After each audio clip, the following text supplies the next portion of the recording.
வணக்கம்.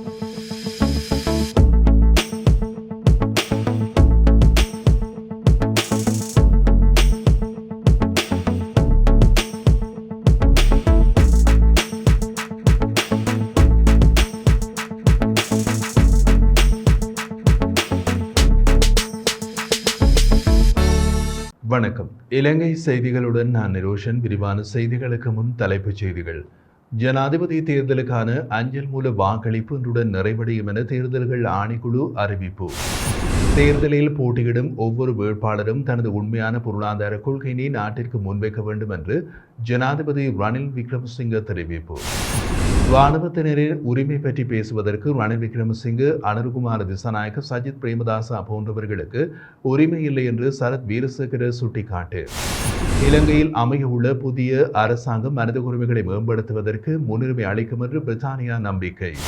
தொடர்வது விரிவான செய்திகள். 10 மில்லியனுக்கும் அதிகமான உத்தியோகபூர்வ தேர்தல் வாக்காளர் அட்டைகளை தபால் திணைக்களம் விநியோகித்துள்ளது. இதன்படி மீதமுள்ள வாக்காளர் அட்டைகளை அடுத்த சில நாட்களில் விநியோகிக்கப்படும் என பிரதி தபால் மா அதிபர் ராஜித ரணசிங்க தெரிவித்துள்ளார். உத்தியோகபூர்வ வாக்காளர் அட்டை விநியோகத்தை எதிர்வரும் 14ஆம் தேதிக்குள் பூர்த்தி செய்ய தபால் திணைக்களம் எதிர்பார்த்துள்ளதாகவும் அவர் கூறினார். குறித்த திகதிக்குள் வாக்காளர் அட்டைகள் கிடைக்கவில்லை என்றால் தேசிய அடையாள அட்டையோடு சம்பந்தப்பட்ட தபால் நிலையத்திற்கு சென்று அடையாளத்தை சரிபார்த்து அவற்றை பெற்றுக்கொள்ள முடியும். தேர்தல் நாள் வரை வாக்காளர்களுக்கு அந்த வாய்ப்பு வழங்கப்பட்டிருக்கும் என்றும் தெரிவிக்கப்பட்டுள்ளது. இதேவழி வெளிநாடுகளில் இருந்து நாடு திரும்புவோர் வாக்காளர் அடையாள அட்டையின்றியும் எதிர்வரும் ஜனாதிபதி தேர்தலில் வாக்களிக்க முடியும் என சுதந்திரம் மற்றும் நியாயமான தேர்தலுக்கான மக்கள் செயற்பாட்டு இயக்கமான பெப்ரல் அமைப்பின் நிறைவேற்று பணிப்பாளர் ரோஹன ஹெட்டியாராச்சி குறிப்பிட்டுள்ளார். வாக்களிப்பு இடம்பெறும் தினத்தன்று மதியம் நாடு திரும்பும் வாக்காளர்களும் தேர்தலில் வாக்களிக்க முடியும். தமது கடவுச்சீட்டை வாக்களிப்பு நிலையங்களில் காண்பித்து குறித்த தினத்தில் நாடு திரும்பியுள்ளதை உறுதிப்படுத்த முடியும் என்பதோடு வாக்காளர் பட்டியலில் தங்களது பெயர் இருப்பின் எவ்வித தடையுமின்றி வாக்களிக்க முடியும். எனவே எவரும் வாக்காளர் அட்டையின்றி வாக்களிக்க முடியாது என்று எண்ண வேண்டாம் என பெப்ரல் அமைப்பின் நிறைவேற்று பணிப்பாளர் ரோஹன ஹெட்டியாராச்சி தெரிவித்துள்ளார்.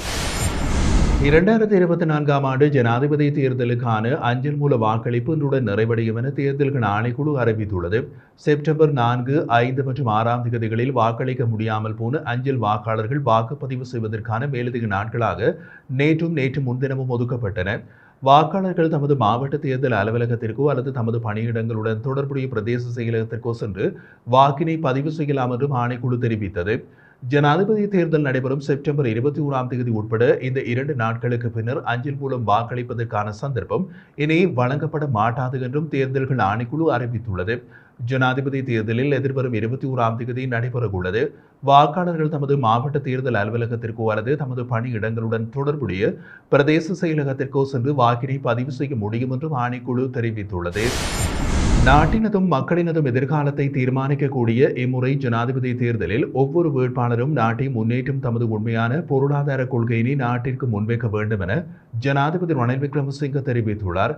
திருடர்களை பிடிப்போம் போன்ற பழைய அரசியல் கோஷங்கள் என்று நாட்டுக்கு செல்லுபடியாகாது என்று அவர் மேலும் தெரிவித்தார்.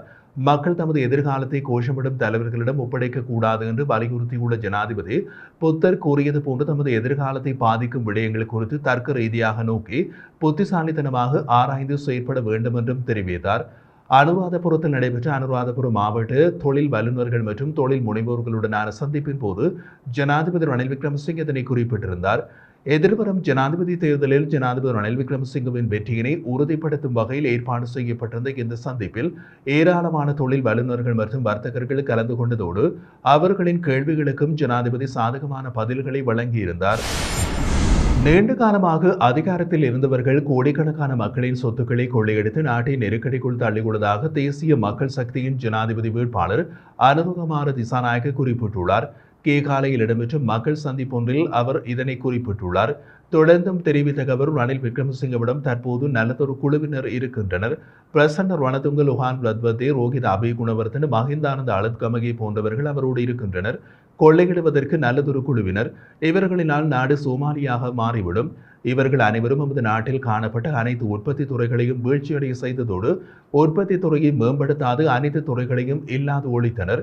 வெங்காயம், பயறு, கவுப்பி, குரக்கன் உள்ளிட்ட அனைத்து பொருட்களையும் வெளிநாடுகளில் இருந்து இறக்குமதி செய்தனர்.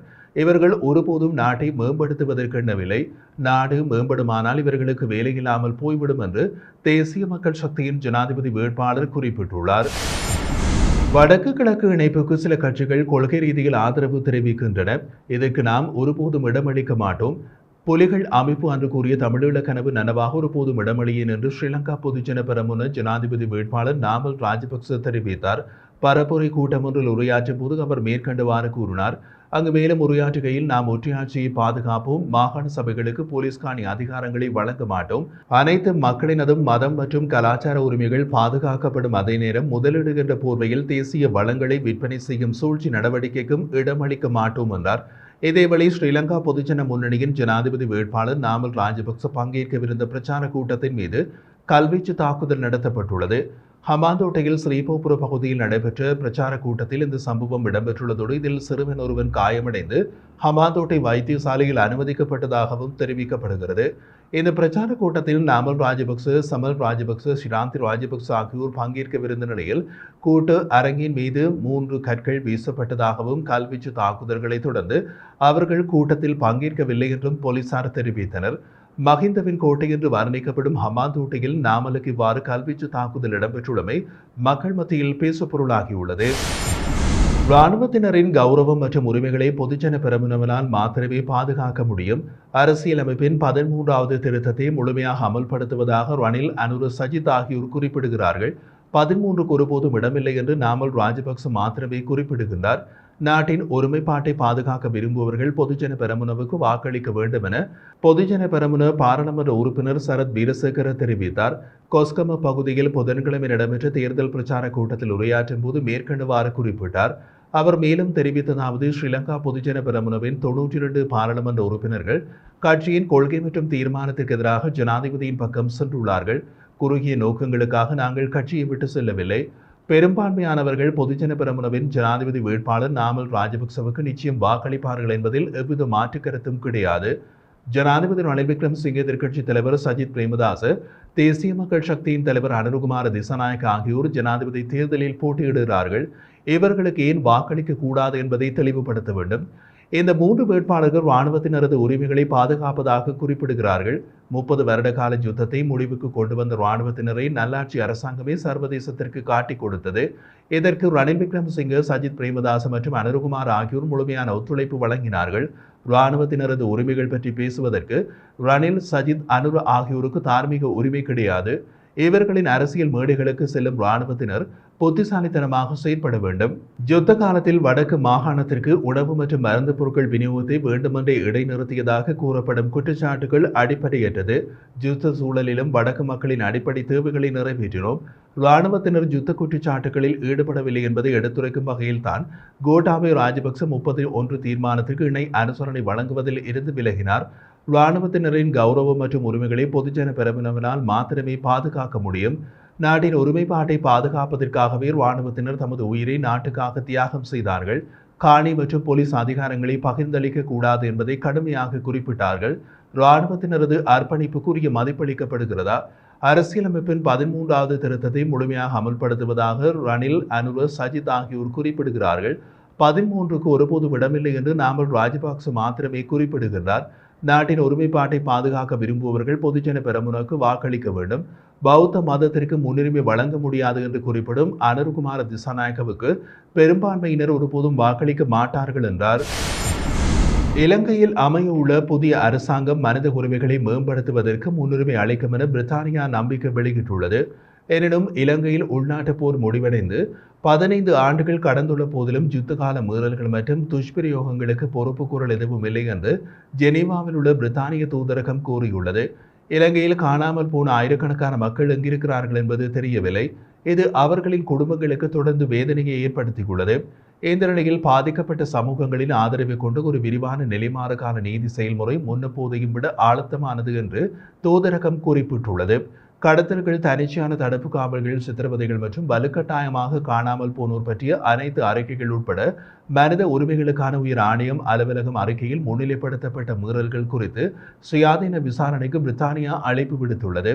அனைத்து இலங்கையர்களின் மனித உரிமைகள் மற்றும் அடிப்படை சுதந்திரங்கள் மதிக்கப்பட வேண்டும். சிவில் சமூகம், பாதிக்கப்பட்ட சமூகங்கள் மற்றும் ஊடகவியலாளர்களின் துன்புறுத்தல்களால் நாங்கள் கவலை அடைகின்றோம். இது தேசிய நல்லிணக்கம் மற்றும் எதிர்கால அமைதியான சமூகத்தை கட்டியெழுப்புவதில் அவர்களின் முக்கிய பங்கை குறைமதிப்புக்கு உட்படுத்துகிறது என்றும் பிரித்தானியா தெரிவித்துள்ளது. ஜனாதிபதி மற்றும் நாடாளுமன்ற தேர்தல்களை தொடர்ந்து நம்பிக்கையினை கட்டியெழுப்புவது மற்றும் நிலைமாறுகால நீதி செயல்முறைகள் உள்ளிட்ட மனித உரிமைகளை மேம்படுத்துவதற்கு அரசாங்கம் முன்னுரிமை அளிக்கும் என்றும் பிரித்தானியா நம்பிக்கை வெளியிட்டுள்ளது. இவை பக்கச்சார்பற்ற சுதந்திரமான வெளிப்படையான மற்றும் அர்த்தமுள்ள பொறுப்புணர்வை வழங்க வேண்டும் என்றும் பிரித்தானியா வலியுறுத்துகிறது. இந்த சவால்களை எதிர்கொள்ள இலங்கைக்கு ஆதரவளிக்க தயாராக இருப்பதாகவும் பிரித்தானியா மேலும் கூறியுள்ளது.